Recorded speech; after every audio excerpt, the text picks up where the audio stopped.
this episode, we'll be introducing our Foam Flight tabletop airplane stands. These stands are available from 20 all the way up to 30 cc size aircraft in two different convenient sizes. These stands feature metal hardware and plywood interlocking parts. This airplane stand is posable in any direction imaginable, so if there's an angle you need to hold your airplane, this stand will do it. You can find yours today at www.foam-flight.com. That's www.foam-flight.com.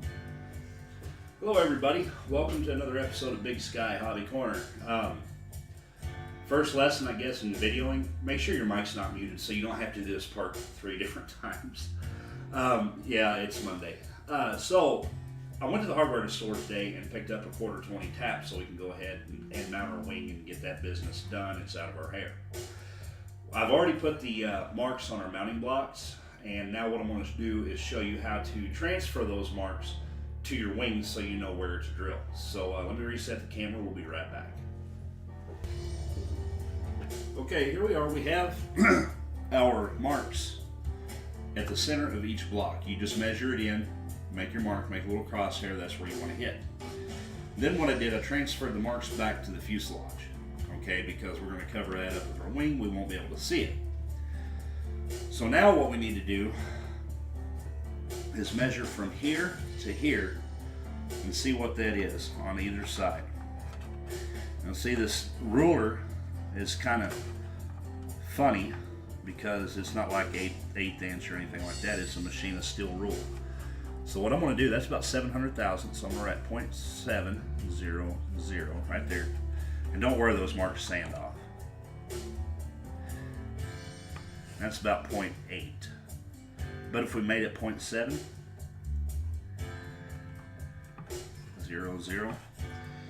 it's okay. I just wrote that down there just for reference so I know where to put it when I set the wing. Okay, now I got to move the camera again and get our wing mounted up there. So I'll be right back as soon as I get that done. Now all I'm going to do is just set the wing in the saddle. We're not going to do anything just yet. Okay, now I have our wing just setting in our fuselage. This is where I want it to set. Make sure that's where you want it to set. Because once we do this, it's there. Now it's kind of hard to see, but I'm going to do that eyeball alignment with my mark on my fuselage. And then mark my covering. It's okay, you can do that. On both sides.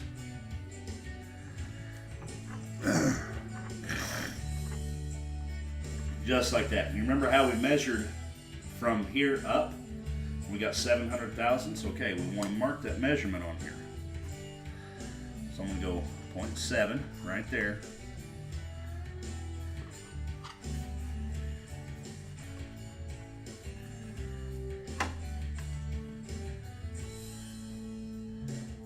.7, okay? I don't know if you can see that or not, but okay, yes you can. Where I'm winding up is pretty close to the edge of my block. I don't like that because we're going to have to put a 1/4 inch, actually a bigger than 1/4 inch hole right here. And just to kind of see where we're at. I mean, we could probably get away with it. Yeah, see, that's like 1/8 of an inch. We'll be right on the edge of that. So what I'm going to do, let me see how much room we have here, and I'm going to slide that back a little bit. I'm going to take a measurement right quick. Let's see here. That's why you always start in the center. You got a little room to work with. Yeah. Okay, I want to move that back about 1/4 of an inch. Okay, get back in there where we like it. Get our marks lined up.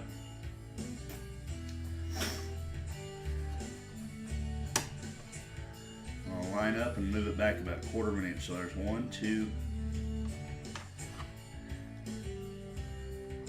250 thousandths back, and that's where we're going to drill our hole to tap. There's 250. I'm a machinist, so I use decimal conversions. Shop top to me, there's no fractions, it's all decimal or code. All right, let me get my drill lined up and we'll drill some holes. Okay, I've got my drill ready. Now in the manual you'll see it says drill a hole at 1/4 inch. Well, I want to ensure that we have enough thread, you know, in case your drill bit may walk or you may lean it a little bit. If you do that, you're going to cheat yourself a little bit of thread when you go to tap it. So actually what I'm going to do, I'm going to drop down to 64th and drill it out at 13/64, which is, you know, it's not much, but it helps. My coffee's really good today. Now what I'm going to do, I'm going to firmly hold my wing in place on my flat stand here. Actually what I need to do, I need to pinch that sucker in. I've got my flat stand, or my tabletop building stand from Foam Flight. I had it pretty open up there, that way I could just set the model in there, but we're actually going to get a little jiggy with it here, so getting jiggy with it. I hope you like that phrase. That's something I've used all my life. So I'm just going to make sure everything's good and tight, hopefully, so we don't wind up collapsing our model. Okay, we're all on our marks, because once you do this, it's a done deal.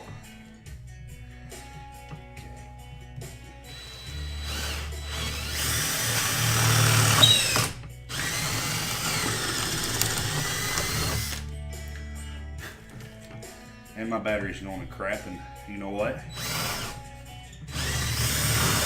I don't know where my charger is. Alright.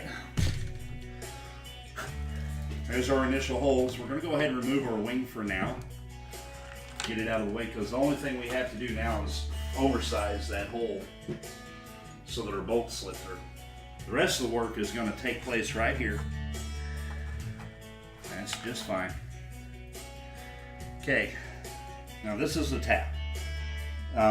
It puts threads in holes, is essentially all it does. So what I'll do, you can get a tap handle if you want, that's fine. I like doing things by hand. Actually, you know what, I'm going to take this opportunity to show you guys a new trick. Believe it or not, I showed this to an engineer. Put this drill back. You go, wow, that's cool. I didn't know you could power tap. Well, that's what we're going to do. We're going to power tap this bad boy. Get our tap out of there. The trick is you just got to make sure your tap is straight. Okay? Make sure your tap is straight and don't overdo it. Let your tap find its way through the hole. Okay, we're going to start there. Don't go too fast, just let it pull itself through.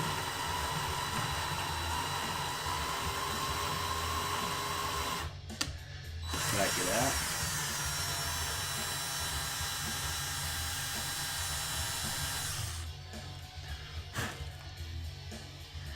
Yeah, I don't like power tapping in wood.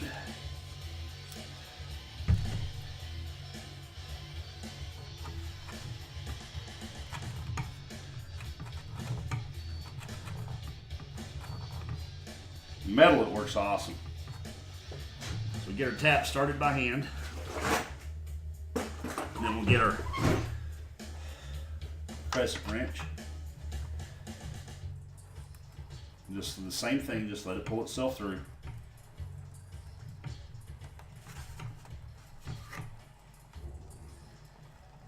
Just like that.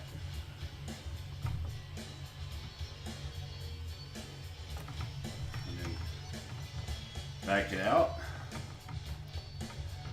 Now what we want to do is put a few drops of CA on this after we get our tap out.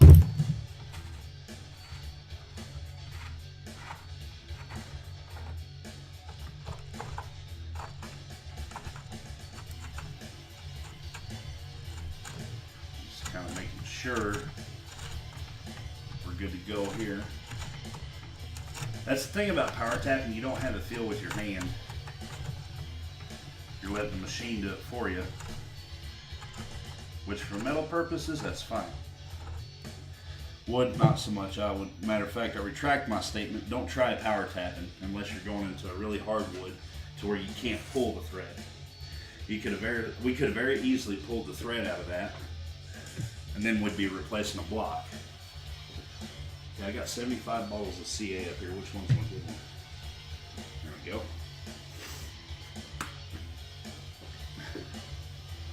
Now the purpose of this is kind of stiffen those threads up. The thread in wood is initially pretty weak. So I'm going to put some CA in there. We're going to let that set up. And I'm going to tell you right now, letting that set up is very important, okay? You can have an accident. You don't let that set and you run your tap back in there, you can accidentally glue your tap to your airplane. And you really don't want to do that because that gets really ugly. So we're going to let that set and we'll be right back. Okay, our CA has set up. Now this is the part where it can get kind of sketchy. There are threads in these holes, okay?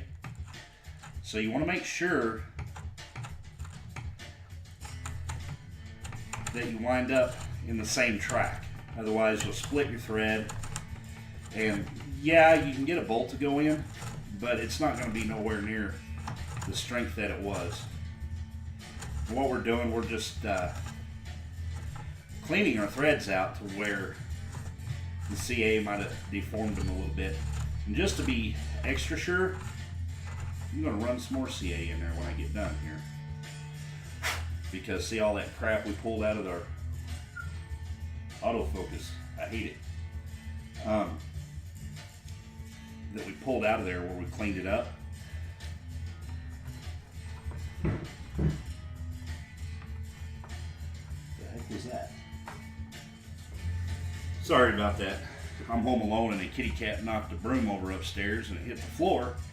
And it sounded like somebody shot a 12 gauge outside. Anyway. Cleaning our threads. Notice I'm not even putting a wrench on it this time. That's to ensure that I'm in the right spot. If my tap bound up and I had to put a wrench on it to get it go through the second time, we weren't right. So that's kind of an indicator of whether you're doing right or wrong. All right. We are now able to mount our wing on there. I'm going to go ahead and run some more CA. I want to sand all this down before I actually do though.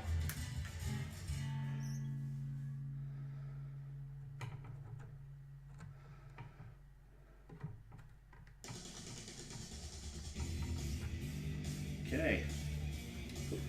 Alright, we're going to let that set up before I move the airplane. And stop the camera for that. We'll be right back. We'll put in some control rods for our rear control surfaces. We have to do that before we actually cover the fuselage. So we'll be right back here in just a minute. Alright, this next part's going to be kind of tricky to get on camera because of everything being on the inside. But we want to get our outer push rod tubes. They're 24 inches long, and we got 2 of them, and we got to run them in the fuselage. We want to start at the back and go forward.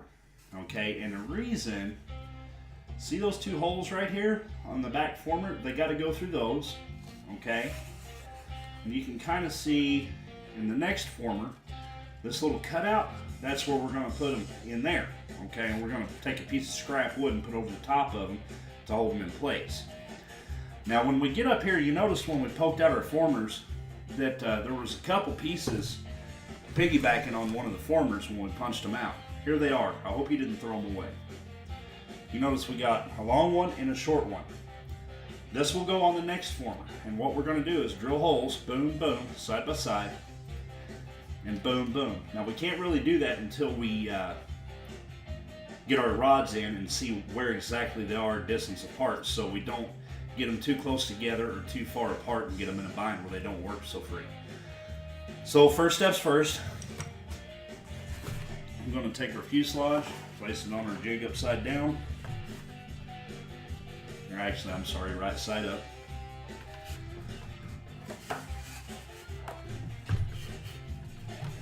I'm going to go ahead and run these guys through the fuse. Now see, now do you see why we didn't cover our fuselage yet? Because you got to be able to reach inside there and make some stuff happen. Now I'm not going to poke them all the way through yet. You want them sticking out of the hole a decent amount. I'll show you here in just a second. Let me get this other one run.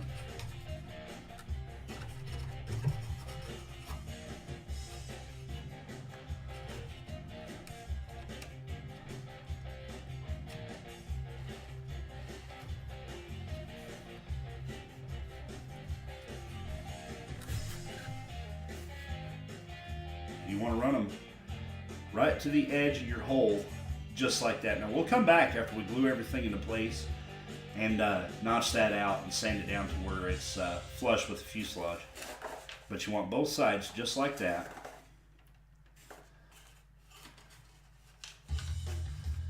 And that second former up, I don't know if you can see it or not. There. Right in there, you want them riding in that notch just like that.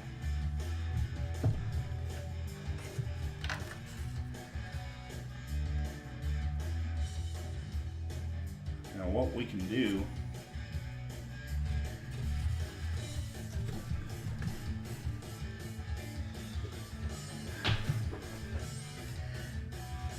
now, I can see that we can put those two holes right next to each other in our in our holders here. Now what I want to do is, I'm going to do this off camera so I don't bore you to death. I'm going to mark the center of each board, okay, center. Then I'm going to measure off and draw the holes, the center point for each hole. And then I'm going to drill them, and I'm going to pull the tubes back out. We're going to slide them back into place, starting with our small one. Get the tubes in there, and we're just going to let it float, and we're going to get our front one in, okay? Then we're going to pull these into place and glue them to the former only at this time, okay? So let me reset and get this done and I'll be right back. Okay, just want to show you right quick. I drilled everything out. This is our panel that we're going to glue into place. That's a real good fit. And what I used was a 13/64 drill bit to do that. And that fit is exactly what we're looking for. We don't want any kind of slop in there whatsoever. Okay, I've got everything in there and somewhat in place. It's just kind of free floating right now.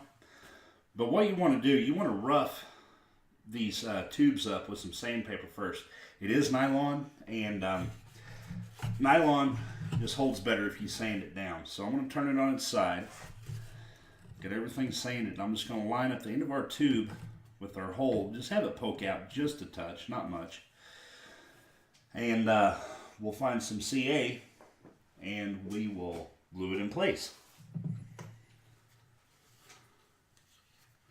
Get one of my bottles here that's kind of goobered up.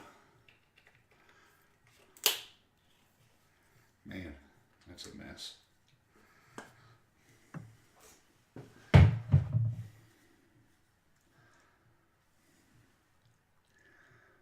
You just want to pour that CA all around it.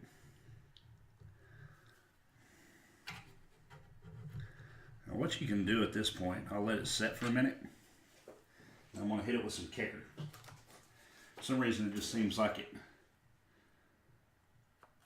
helps it stick to that nylon a little better when you hit it with kicker. Now I'm going to use a Dremel tool to grind that down, so I'm not really worried about sanding.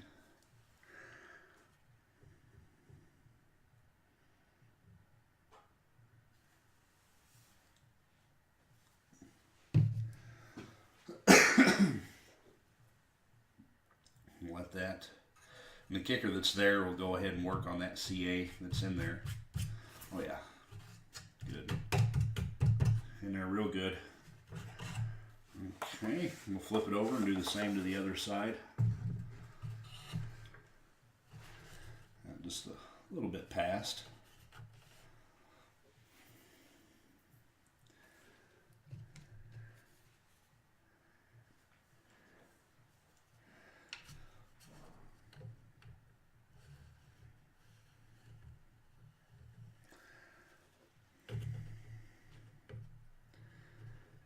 want these bad boys coming loose on you, so don't be afraid of the glue.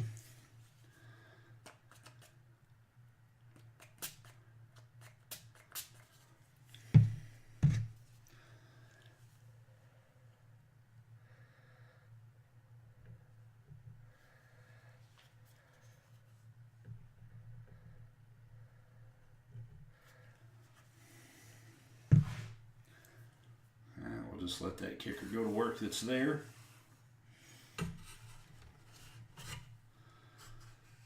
Okay, stand it upright. Let's see if I can get this camera in a position where you can see what I want to do next. What I'm doing, I'm kind of working my way up the model from the back to the front. Okay, that's not what I want you to look at. I want you to look at that little area. Oh, come on, stay. This little area right here where my finger is. I know it's kind of interesting because you're having a look inside. But what I'm going to do, I'm just going to saw a little piece of light ply, and I'm just going to set it up against the former and down on top of those tubes, just to kind of hold them in place. And it doesn't even have to be real pretty. Okay, let's move that in to kind of stabilize that.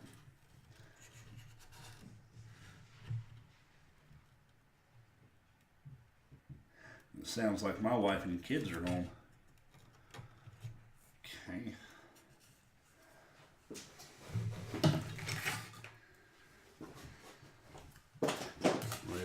Oh, I just killed my cutoff wheel. That stinks. What I was talking about, it's just like that right there.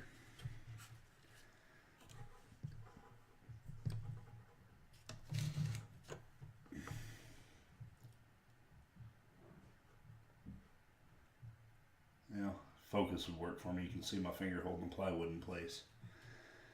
But that's what I want to do right there.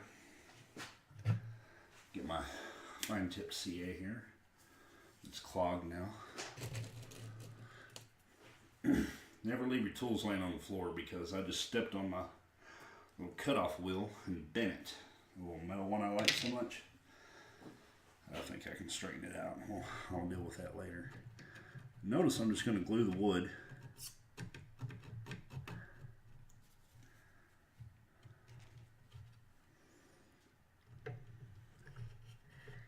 Not the tubes.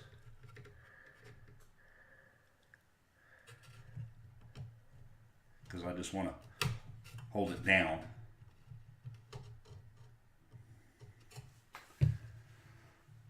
Give that a second to work.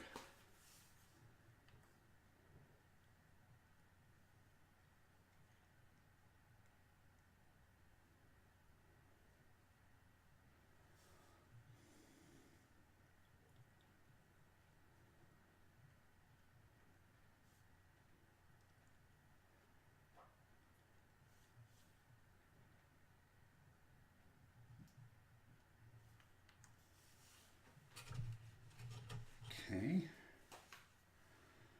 that's in there. Now let's see if I can, I'll be right back. Okay, I'm going to show you what I did. It was really hard to contort the camera to get the angle I wanted. You can see what I did there. I just kind of let it float freely to where it was natural because that's what's going to give you the path of least resistance for your inner control rods. What I did up here on the back of our bulkhead, you can see kinda, maybe. Okay, this one right here, see how I haven't glued it down? I just glued the tubes in. Now the reason I leave all this free is until I get my servo tray put in, because we're going to use the servo tray in here. And the height of our servo control horns is going to determine what level we're going to glue this into place. And of course our big laser rod won't be there either. It'll be more towards up the front where the excuse me, where the throttle servo is going to be. Now we got one more piece of the fuselage to glue into place. Now I want to review the instructions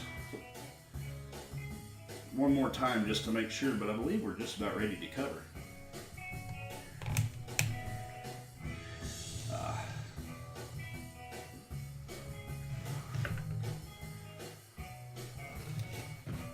Okay, work with me here. I'm trying to get to work. You can see this next part, all my wonderful glory there of a workbench.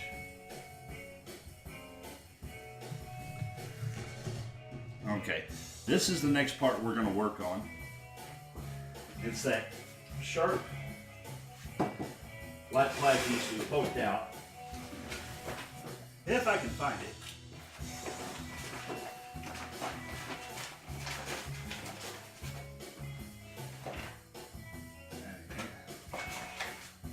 There it is. It's right where I put it, imagine that. It's this piece right here. Now that just snaps right into place. What that does, that gives us a deck to glue our stabilizer on, our horizontal stabilizer. Now the thing is, you want to make sure it's flush before you glue it. So it kind of popped in there a little bit, so I'm gonna pull that up, use something to stick in behind there and fill it until it's flush. And that feels really darn good right there. So, you know, I think I'm going to take tomorrow and not do any building and just do some cleaning in here. So, we're just going to CA this into place. Now, trust me, this thing's going to get a bath in epoxy when we join our control surfaces.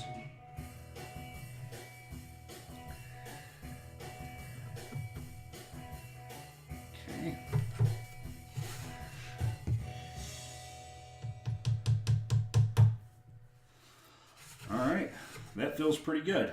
Now we want to come back and sand all this down. Sand, sand, sand. And one thing I did last night, let's talk a minute here before I shut down for tonight.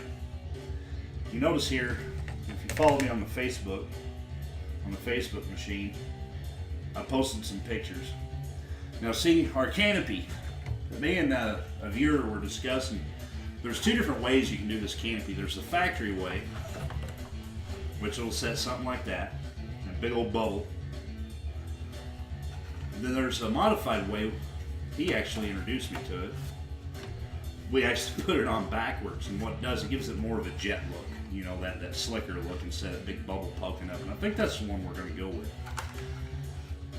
Some people will, there we go, look at my pretty face for a little bit. Now see, this is our canopy. Okay, here's that big bubble I was talking about, how it comes up and then back down to the fuselage. Our fuselage is actually going to be on a line something like that, okay? Now what we do, we're going to flip that around. That fuselage line is going to be something like that, and we're going to cut it. You know, we just get it in line with everything. Some people, because they don't want to deal with cockpit detail, that's fine. You don't have to do that. You can take your canopy, rough it up on the inside, very lightly, like with double O steel wool or quad O steel wool, whatever.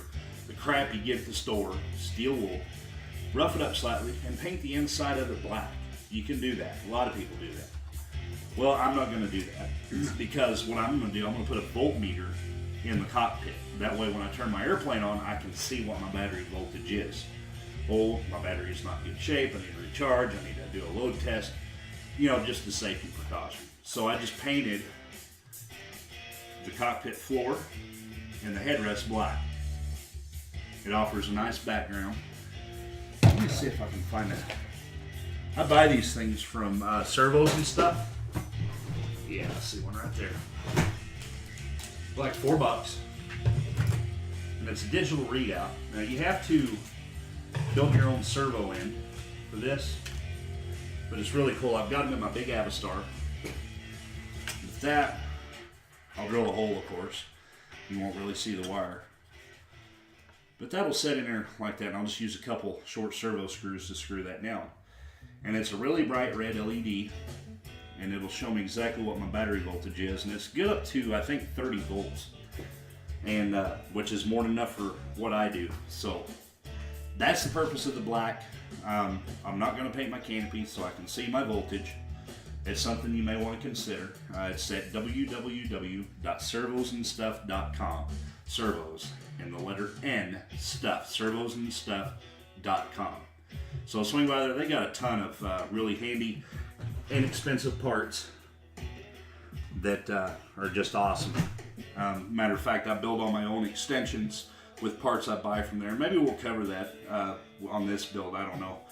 Depends on what kind of time I'm allowed. But I think this is where I'm going to call it a night. I may come back down here after dinner and do some cleaning. That way I don't have to tomorrow. And we can just go right to building. I want to make sure I get everything sanded down nice and smooth. And we'll start covering our fuselage with Solar Text. So we'll see you tomorrow, guys. Okay, now that we have our fuselage construction done, we haven't covered it yet, but we have the construction part done, got it all sanded down nice and smooth and ready for covering.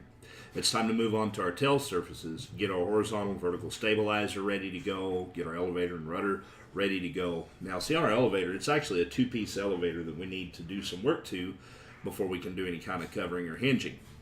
Now you see the pieces I have laid out here. We have the horizontal stabilizer, then the elevator. Now see, we have two pieces here, and we're going to join them with a steel rod. Now we have to do some prep work first. We have to bevel with a 45-degree angle on here. Now the way I did that, I covered this in the PT20 videos, but I'll show you real quick what I did. Our control surface is 1/4 of an inch thick. So let's just find some 1/8 light ply or some 1/8. I prefer light ply because it won't move on you. It'll set up and go good.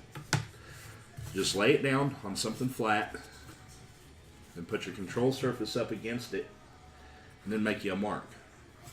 Lay it down, make a mark all the way across, flip it over, and make a mark. And what that'll do, that'll give you a point here, here, and here to sand to. Now what I did to kind of speed this process along, I took my razor plane and made 2 passes, nice and gentle, on each surface. Then I took my sanding block and went down it, just fine-tuning that angle, getting it right. What that'll do, that'll allow us 45 degrees up and down. Now I'm going to leave the back of the elevator alone because this is our second airplane. We don't want to get too crazy yet, but if I wanted to have 90 degrees of throw, in other words, be able to stand this elevator straight up, I would do the same thing to the trailing edge of our elevator, or our horizontal stabilizer. We're not going to do that.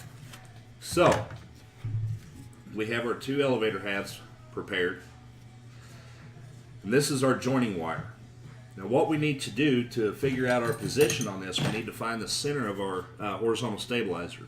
This is 18 inches long, so what I did, I came and made a mark at 9 inches. Our joining wire is 3 inches from end to end. Okay, now we want to get this thing centered up. So what I did, half of 3 inches is 1.5 inches. So I came 1.5 inches either side of our center mark. Put a mark here and put a mark here. That's essentially where our joining wire is going to be positioned in the elevator itself.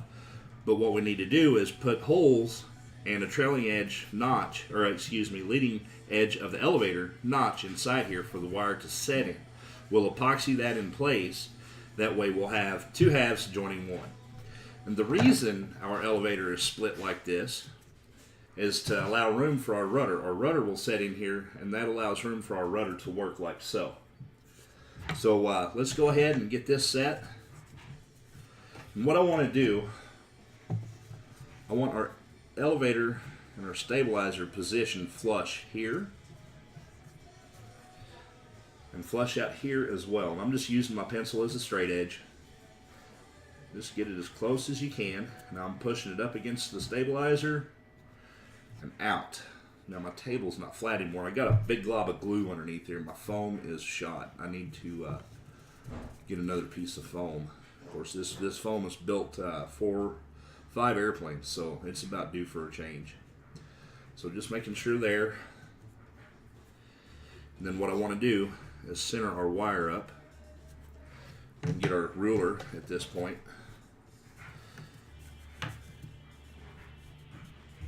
lay it up against our wire, like so.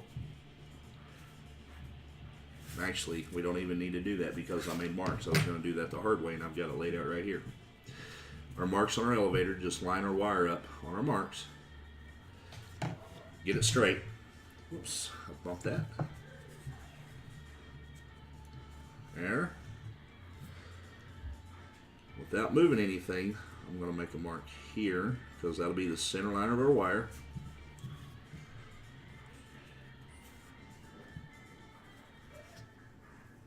And then I'm going to make a mark here.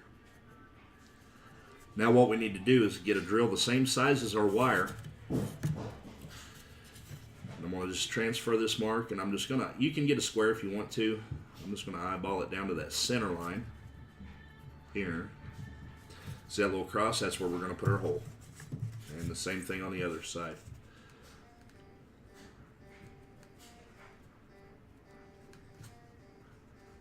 We'll see if my cordless drill has enough juice to drill this. And we don't really need to go any deeper than the length of this wire, okay? Maybe just a little bit to cover that radius. But that's about it. So I'll get my Montana brand drill bits here, Rocky Mountain Twist.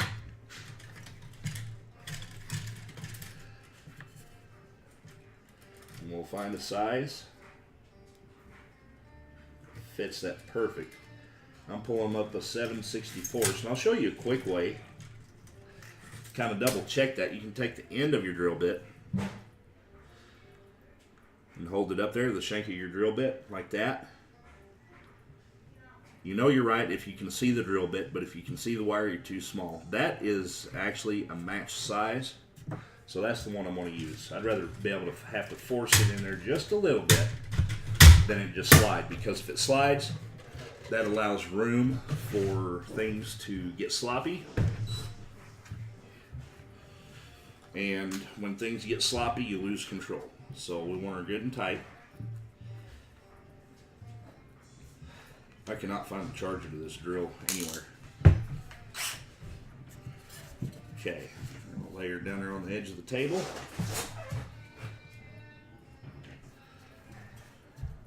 Line up on her cross.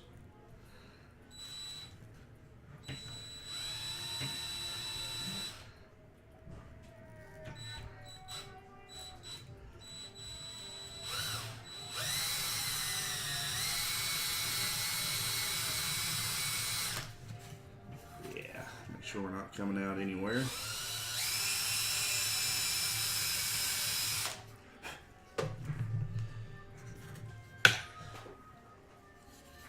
And just to check. Yeah, plenty deep. And then we'll do the same to our other side. This is kind of tricky because we're drilling up on a point. So I'm taking my drill bit and kind of forcing it in a little bit without turning it on to get it started.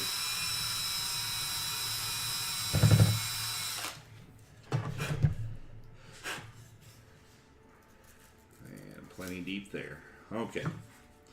Now what we need to do is get our X-Acto knife and cut a trough out for our wire to set.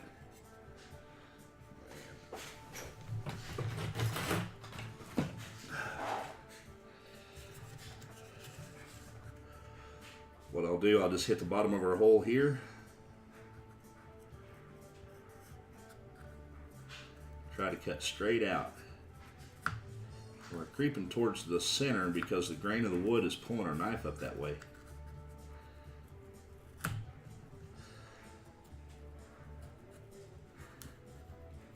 But really all I want to do is just kind of cut that notch out.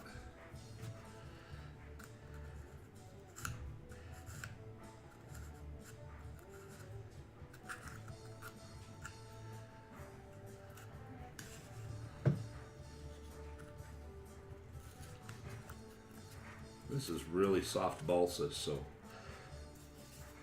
okay, we need to cut a little more out right there, because we really want that to the center. just like that. Okay, and we'll do the other side.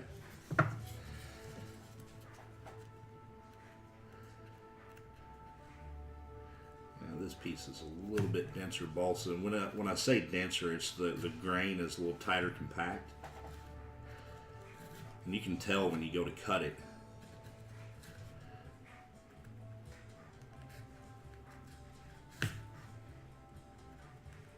How tight it is. The harder you have to pull your knife through it, the tighter it is.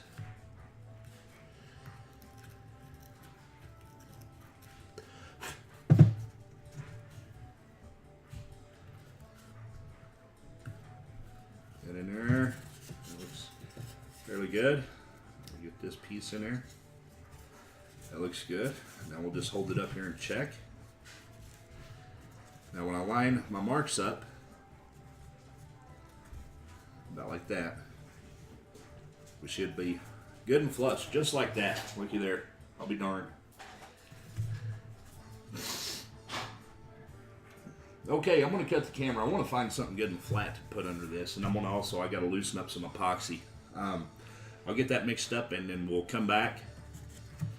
We'll epoxy our wire and get this set. I think I need to wax. Okay, now we're ready to join our elevator halves. I have our epoxy mixed up, and we need to do a little bit of prep work to our wire first. Get that camera a little more closer so you don't miss it. What we want to do, we just want to rough up around where our epoxy is going to be, and just, you know, like we would do to a control rod on a solder clevis, just rough that up, give that epoxy something to grab onto, because vibration throughout the years will eventually cause it to break loose otherwise. So we're just going to rough that up real good, about like so. You can look at it and tell, kind of wipe it off a little, because this wire actually has a coat of oil on it to protect it from rust. Alright, let's do some epoxy work. We're just going to do our two sides.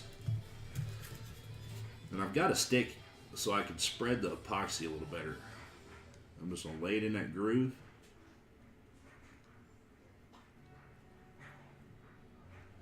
Like so, and you just want to kind of tamp it a little bit. That way that epoxy will run down inside there. We're going to wipe off any excess.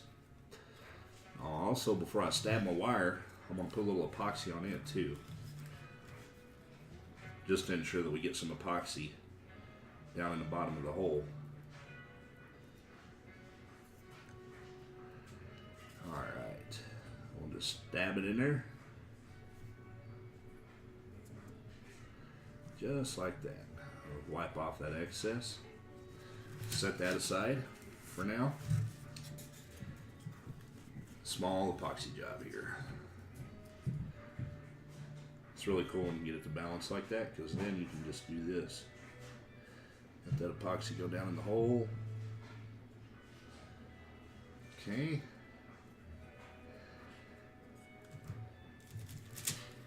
A little bit on the end of our wire. And then stab that side. And when we set it down, we just want to lay it down. Wipe off all our excess first, otherwise we're going to have to come back and sand it off. It's a little easier to deal with right now while it's wet. Okay, just lay it down. Make sure we're square, flat, and the two sides are parallel to one another. You don't want one side a little higher or anything like that. And just, we're not quite done with the work yet, because we still have some work to do to the rudder and the leading edges of our control surfaces, or our stabilizers. On our elevator, you notice all our sides are square. You know, it's a nice square. That's not very aerodynamic. What we want to do, we want to round the leading edge of our horizontal stabilizer. Do not round this part right here, this, because that's where it butts up on the fuselage. That's where it stops at. So we want to leave that square, but we'll want to come back and round these two edges. Now you can make quick work of that. I got a 60 grit sanding pad, and I just kind of work my way around, being careful not to take too much.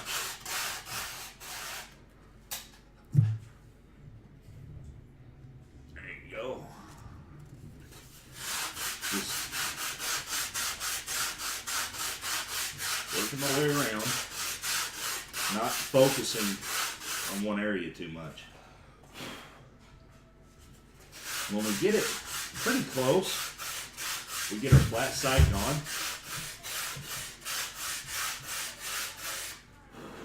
We'll come back with our sanding block and finish it up.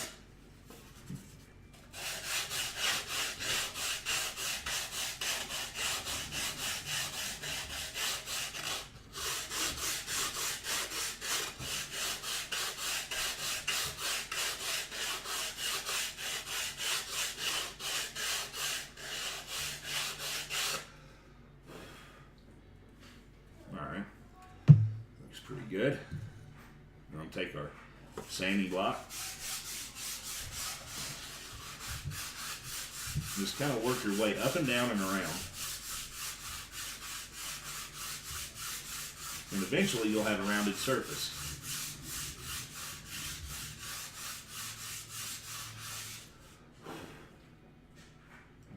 Good. See if you can kind of see that. It's a little rounded. Like that. And we're going to do the same thing to the other side.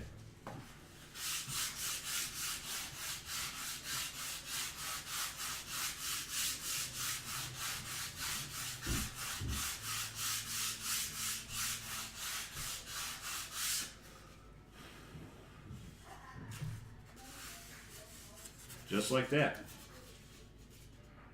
And that is done. Okay, so while we're waiting on our elevator halves to set up,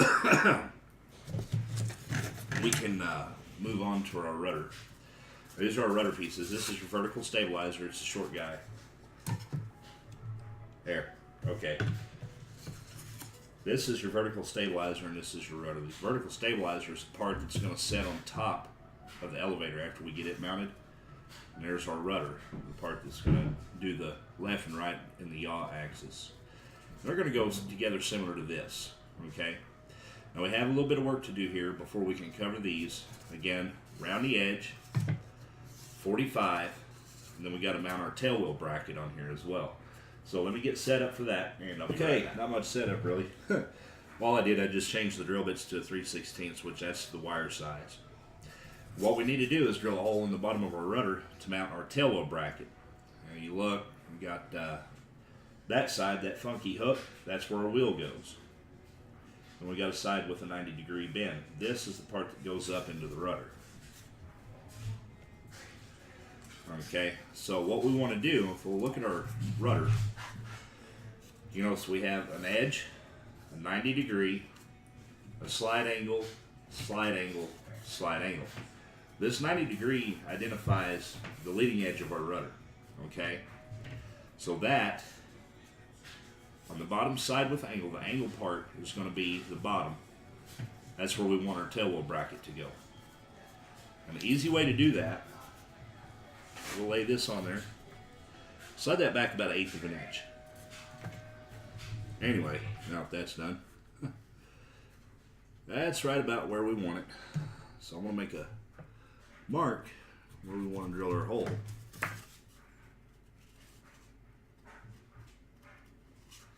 Right about there. And we'll center line and drill away.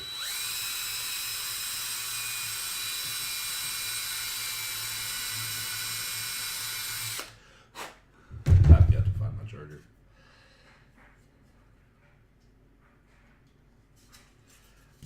And that's what we're looking for. And about there. Now you can notch that out if you want to. Probably wouldn't hurt to go ahead and do so.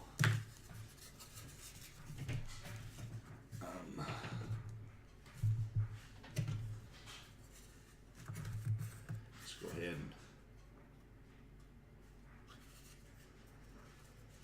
and find out how far back.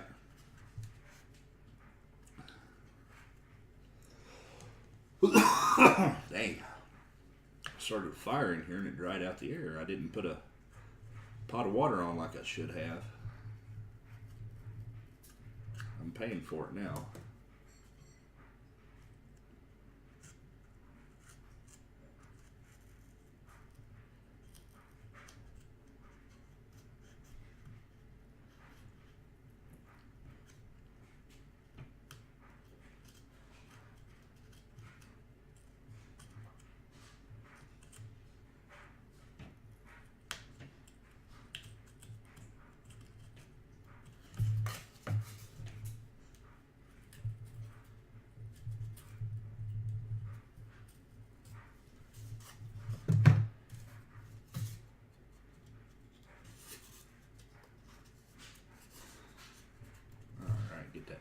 down in there. Looks pretty good.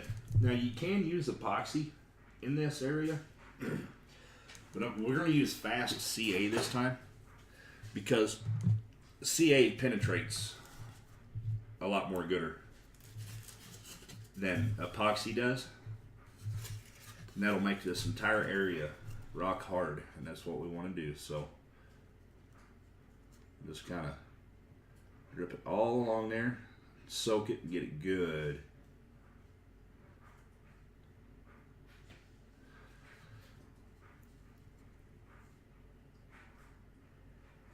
Give that a minute. I'm really focusing on the area where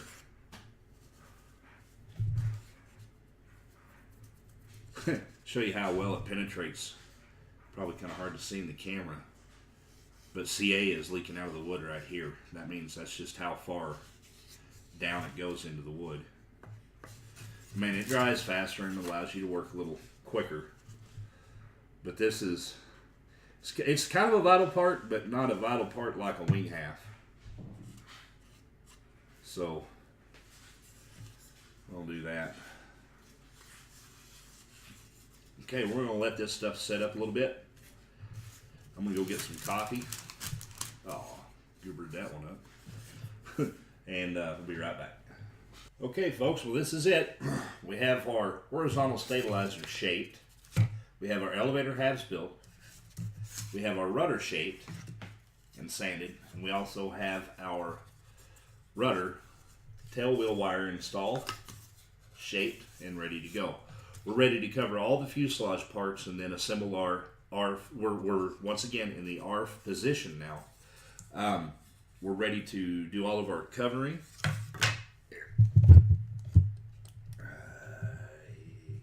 There, didn't break the camera this time, so you got to look at my ugly ass for a little bit.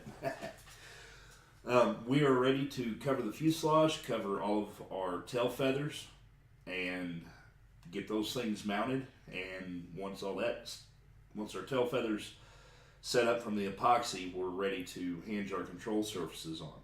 And then we can actually start our setup. Actually, we'll be ready for paint, believe it or not. Wow, seemed like we just started this build. This thing came along really, really fast. Mount all of our guts in the airplane. We will, probably what we'll do towards the spring, we'll do a series of weight and balance, power to weight ratio, things like that, how important balance is. Never ever, if you decide to work ahead, don't ever overlook balance, because that 100% determines how the airplane flies. You can have a crappy built airplane, but if it's balanced right, it'll fly decent. You can make it fly. But if it's tail heavy, you're going to have some real problems right on takeoff. If it's way nose heavy, you're going to have some problems. So balance is everything. Incidence is everything. We'll talk about incidence, and what that is the level of your wing versus the degree of your elevator. Really, you want 0, 0, or actually on this one it'll be like this. Your wing and your elevator, it'll be 0, 0. If your airplane's always wanting to climb, you want to take some of your incidence out of your wing. In other words, cock it down a little bit. Or if it's always wanting to dive, you can actually stack some washers in your wing bolts like this, and that'll fix that. That'll actually kind of take some of that nose down tendency out of things if everything's balanced right. But we'll cover that as we get closer to spring. I've got a stack of models to build over here. Trying to figure out what we want to do next. Tower Hobbies hasn't got a hold of me yet as far as wanting to know what we want to do next, if they want me to do another build for them. But there's something cooking there, I think. But anyway, that's putting the cart before the horse at this point in time. But yeah, all we like is covering, paint, and the finishing touches, and this thing will be ready to fly. I hope you guys have been enjoying this build so far. If you have any questions, comments, how-tos, or whatever, feel free to email me at bigskyhobbycorner@gmail.com, or you can comment in the video below, and any of the videos if you have any questions. I generally try to get back within 24 hours with you, because for some reason my phone won't let me make comments, so I have to wait till I get behind that actual computer to Make a comment. Yes, I still have one of those. Anyway, that's it for this episode of Big Sky Hobby Corner, and we'll catch you next week. Have a good one.